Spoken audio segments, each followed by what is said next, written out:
light within our hearts, light within our thoughts, light within our words. May one and all and everything, blessed and loved, ever be. Welcome. I am Sister Who. With me today on the show, I have my friend David Slater, who is a spiritual counselor and intuitive. And the topic we wanted to discuss today is what I've termed narcissistic individuality in comparison to relational individuality, which is actually a term I coined because I couldn't find it anywhere within some of my doctoral writing as I continue work toward a PhD in human services. But my understanding is that every person exists within a constellation of relationships, and that these relationships are essential to our very survival. You know, there's no such thing as a self-made millionaire or self-made man or whatever. Self-made anything, yes. Self-made anything, because every successful business is dependent upon customers, and every minister of a congregation is dependent upon everyone in the congregation showing up, and you know, even a plant out on a mountainside is dependent upon wind and rain and sun and soil and all sorts of other things for its ongoing life cycle. There's, you know, there are relationships that provide us with clean air and clean water and adequate food and clothing and language. And, you know, how is it that you know the language? Well, somebody had to teach you. The whole thing is this: if you try to strip away every single relationship a person has, that to me is really the definition of narcissism. That narcissism is the negation of all relationship. And like in the ancient Greek myth, when you strip away all relationship, you die. There is no way to sustain life in that kind of isolation. Narcissus saw his reflection in a pool, and it was so beautiful he stared at it, didn't move, didn't eat, didn't do anything until he literally died. In talking with people in various situations, though, I get the impression that the only kind of individuality some people recognize is narcissistic individuality. And the minute you are not being selfish and you're being community-minded, that's what they recommend. But too many people in that, to my observation, lose track of who they are. It's like being in an orchestra and not remembering whether you're a cello or a trombone or a French horn. Right. I think there's one other aspect to that I've also seen in social settings is that belief that humility is so important. Okay. And humility is important, but at the same time, as an individual, you can actually embrace your abilities, those things you do find you like in yourself. You can even say, wow, I'm all that in a bag of chips. The thing is, you can say that, but the moment you actually embrace something like that, you realize you're surrounded by people who are all that in a bag of chips. In other words, being special and then finding out that everyone is. And that everyone else is special too. Exactly. And I love Dolly Parton's slogan in the movie Straight Talk. Okay. Sometimes you gotta honk your own horn or else they won't know you're coming through. Exactly. And the thing is again, what's narcissism and what's self-love? And again, that self-love brings in that relational. It brings in not self-obsession, but self-love. A challenge I've given a number of folks is it's easy to say I love you to someone. It makes it external. What if you told someone, I deserve you? Okay, that sounds narcissistic, except for you're saying something really amazing about the other person, but you're including yourself in the statement. I deserve you. Yes. It's an interesting thought to think I could see how it could be interpreted both ways. It can be. And again, it goes back to how you yourself interpret it. I mean, if you were viewing yourself with self-loathing, saying, I deserve you, well, there's that. The other person would be viewed as your punishment. Right. The concept is that you have fallen in love with someone, and to say, I love you. Oftentimes we will negate ourselves in saying that. It's something outside of me, it's outside of me. But then there's that time you get to say, I deserve you. And Well, it's I a deserve remarkable to know thing. love also. Yes, exactly. And I would be honored to know love with you. Exactly. You know, to say that to the person, I guess. On the flip side, there's that wonderful little scene in the movie Ever After where the prince is struggling with being a prince and having just found out that Cinderella is a servant, and oh my God, I can't deal with this. And Leonardo da Vinci, anachronistically portrayed within the story, simply says, you know, recognizing the specialness of Cinderella that has nothing to do with class or wealth or status, simply says to the prince, then if you know, when the prince says, I will not yield, I have to be royalty, and the Leonardo da Vinci says, then you don't deserve her. And that's finally what helps the prince to start waking up. Yes. To be able to say to royalty, you don't deserve it. Changes the playing field, where it has nothing to do with status or wealth, but it's about people loving people. Now, applying that to a relationship, when you finally own yourself, that's where it gets fun. For me. Hopefully it does. Yes. But it also gets challenging, because then you're taking responsibility for your own ongoing growth and development. And within the context of a relationship, you're also accepting a certain responsibility for what you contribute to the relationship. Yes. You know, which, coming back to our basic terms, relational individuality is impossible if you are not willing to accept appropriate responsibility. Oh, I love that, the responsibility in a relationship. When you so get to know another person, we spoke of light and dark in that before. The concept of when you understand someone so completely that now you're responsible for this person. And what I mean by that is you can know someone so well you can play them. It can be a tool to use or abuse. Exactly. And to look at someone and say, oh, this is what's important to you, or this is how you interact. Oh, this is... And if you use it in a loving manner, yes, both of you will grow. If you abuse the tool to control or manipulate them, the relationship, in my opinion, will begin to suffocate. Yes. It's delightful when you have a friend who will say, oh, will that play to your mommy issues? You're like, oh, I didn't think of that. Thank you for that awareness. Because it reminds me of a goofy comic strip that came out many years ago called Calvin and Hobbes. Delightful. Where the little kid you would never wish on any parent, because he's so challenging and so out of control. This one little blip was where he said his mother told him to do something, and he looked at her and said, "Oh, Mom, don't be so dysfunctional." And the next scene, he's sitting in a corner and he says, "Well, put that down in the list of phrases that get a reaction." To love someone enough that when those really, really unexpected phrases come up, instead of totally flipping out, to instead reach for understanding and to relate to the moment.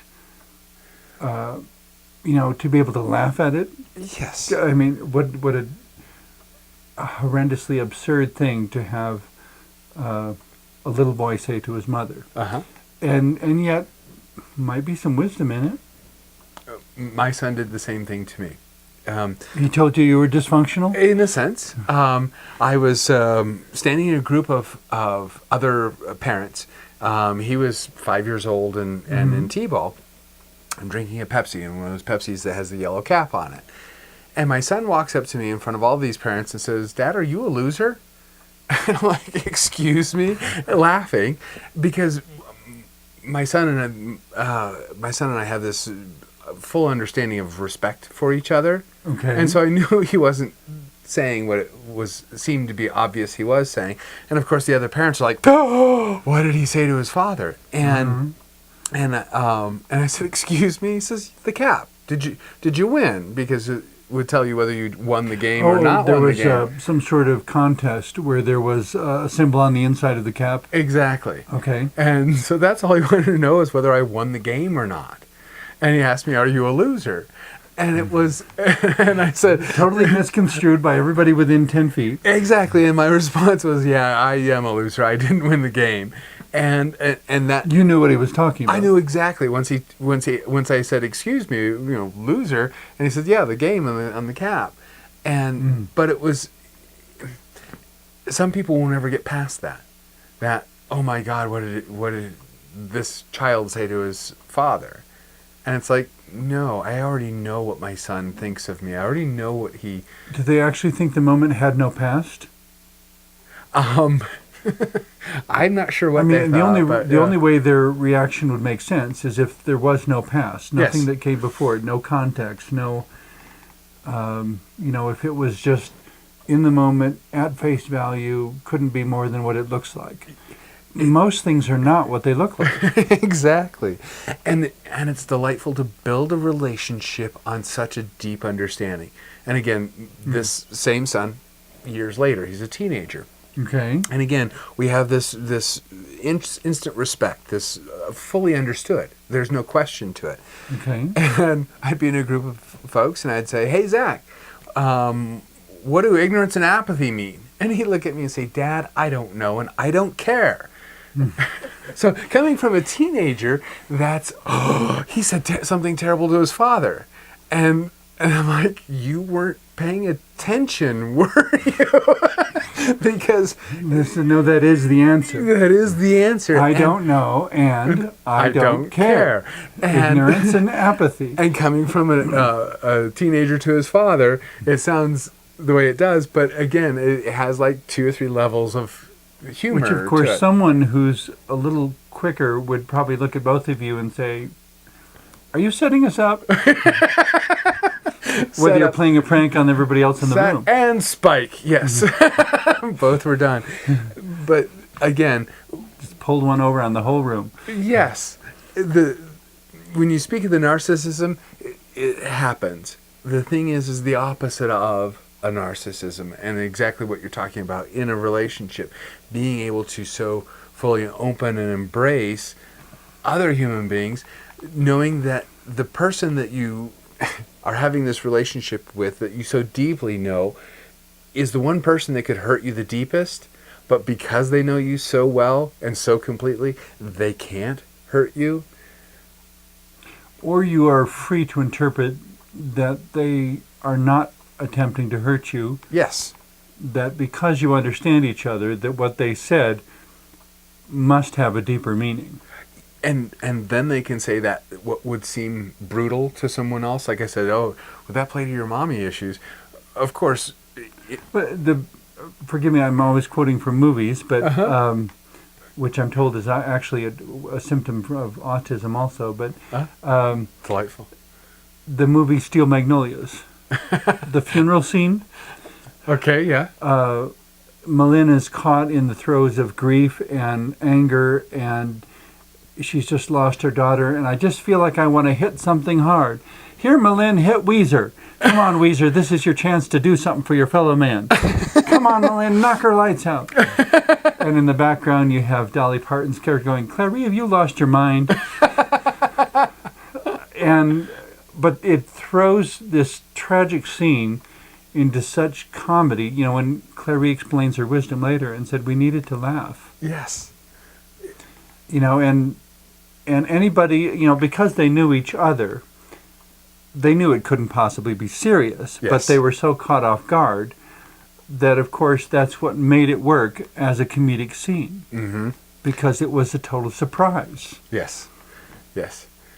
Which I guess brings up the question of, you know, or the insight in embracing awareness and relational individuality. Don't forget to enjoy the absurdity whenever it occurs. if we don't understand that spirit it has the most absurd sense of humor, then we don't understand spirit at all. Spirit. There's a lot of absurdity in life. Oh, back at the very, very, very early beginning, the spirit sitting there saying, I need a constant. I'll make change a constant. That's absurd humor. And it is what we know day in and day out now. And if we think... The jokes about the animals in Australia were made from leftover parts. Exactly. A platypus? And it's poisonous? Way. And it's a mammal that lays eggs and... Yeah. Somebody was confused that day. Exactly. God thought the world needed a platypus. Yeah, exactly. God thought the world need one of each of us. Mm-hmm. And I'm grateful. I'm sure we're at least as mysterious as a platypus on certain days. Indeed. And where did that come from? It's the relational individuality coming out, allowing the absurd and wise idiosyncrasies that are all mixed together into you to come out and enjoy them. Enjoy the insights and enjoy the belly laughs. Yes. The beauty of that then builds that constellation of relationships that you were talking about. Mm-hmm. And I love that phrase because I told you a little while ago about how I've started looking at it as the organism of love that a person becomes. Because what we find very quickly in any relationship, no matter what the title, the flavor of that relationship is that no one person can meet our every need. And no one's designed to do that. Exactly. It's a totally unrealistic expectation. And so we need many relationships in our life to meet the myriad of needs that we don't even know we necessarily have. Mm-hmm. And we need to regard each relationship with integrity and honesty and consideration. Yes. That whatever you say, you do. You don't lie to each other, you don't manipulate each other, you don't use each other, you don't turn each other into objects to serve your purposes, but you relate to each other as multidimensional people dealing with an infinite spectrum of possibilities and potential needs, and understanding that all of it together forms the world. And to watch it in action, I've shared this with other people, of the concept of having a love of your life walk into a room and you're the last person that gets to interact with them because they get stopped at the door with a hug and a kiss and another hug and a kiss here and another hug and a kiss here. And you watch the fireworks of how beautiful and breathtaking it is that this person is so loved and they're in your life. As opposed to, what's that person? If you're meeting for the first time, though, you have to be careful not to jump to judgment. Right. To interpret the situation as meaning something that it doesn't actually. Mm-hmm. That by the time they get to you, it's like, oh, you have lots of boyfriends here tonight, huh? Exactly. It says, no, they're just friends. Oh, so you're available for a relationship, I mean. Right. And it's like, well, yeah, I mean, if I meet somebody whom I want to get to know better, that's a possibility. And not to immediately assume that because they hug somebody, they must be dating. Right. Because, that person hugged 15 different people on the way here. They're a floozy. I was trying to think of a nice word. Best I could come up with. But instead to trust when you see something you don't understand, it means there's something you don't know. Right. And what a delight to have a relationship with someone who has a mystery. And again, whether that's the first time you're meeting them or the 35th year of it or whatever, to understand that you're with a person you won't fully ever understand. And to understand that they have a history also. Yes. that they may have had a sequence of relationships Mm-hmm. that stretches back over years, and the reason they're not a floozy is because they didn't all happen at the same time. They're a sequence. And what's the But dividing the line beautiful at thing floozy? would be in that. What's that? And what's the dividing line at floozy? Is there a number involved? I'm just kidding. Because I think I passed it. Sorry. TMI on That's a this. that's a conversation that would be difficult to handle within this particular show. But the point being that I was going to make for following that illustration to this point is that at the point they have finished crossing the room and they get to you, Uh-huh. to give them the freedom to make a new choice in the present to choose you. Uh-huh. And to let that be their history, but to let you be their present. Uh-huh. And not slip into judgment that if I'm not the first, if I'm not your first relationship, I don't want a relationship with you. Right. Which is kind of absurd. Uh-huh. Absolutely. Because, but to respect and to trust and to welcome and to it's beyond accept, but to validate their choice. Yes. That when they are loving enough to choose you, that you validate that and return the trust and the honor and the respect that they have extended to you, and at least equally. Uh-huh. And hopefully keep sparking that to new levels each time in each other. Well, and ideally, if it turns into a healthy relationship, it means that each of you will be nurturing the other into higher and higher levels. I don't know of any way to describe this other than what would clearly be a circus act. If you have two ladders next to each other, and one person climbing them both with a hand and a foot on each one, so that one ladder, you move the foot and the hand up, and the other ladder, you move the foot and the hand up. It's two separate ladders, but there is a union, a bond, a relationship that is getting higher and higher by integrating progress on both sides. And any relationship that is healthy and growing, it seems to me, is going to involve growth on one side, and then growth on the other side, and growth on one side, and growth on the other side. And ideally, the growth will happen in a way that can be integrated so that the relationship doesn't have to separate and the person fall from the ladder. Indeed. Indeed. But there will be changes, distinct and unique changes happening on both sides. Which to me comes back to, relational individuality. Yeah. Two individuals in a relationship. And each having their individuality, but each choosing, and shouldn't choice be enough, to engage in the relationship? Choice is one of the most powerful gifts we were ever given as human beings. I think it's too often trivialized. Yeah. I have marveled at that even with my kids, that after everything's been said and done, yes, there's blood, yes, there's these different things. Hopefully not too many bloody noses. Well, blood on the inside, outside, but no, just kidding. That they would choose me. Not that they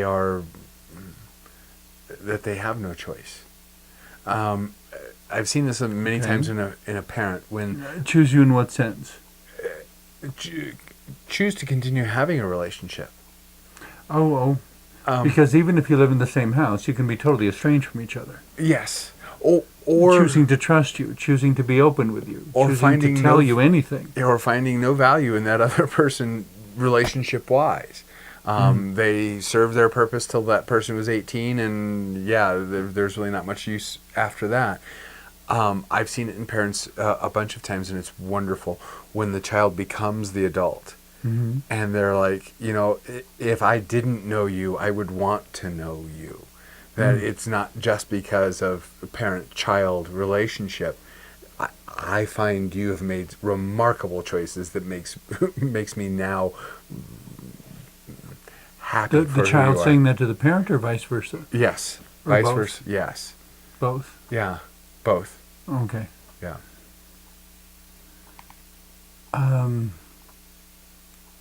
I guess the thing that figures into that, going back to, well, I guess going to the basic question of, do we have a commitment to relational individuality? Or, because if you don't choose relational individuality, it seems to me narcissistic individuality is what you wind up with by default. Hmm. I don't think relational individuality ever happens by accident. It has to happen by choice. Indeed. Especially in this society. Yeah. So if you choose relational individuality,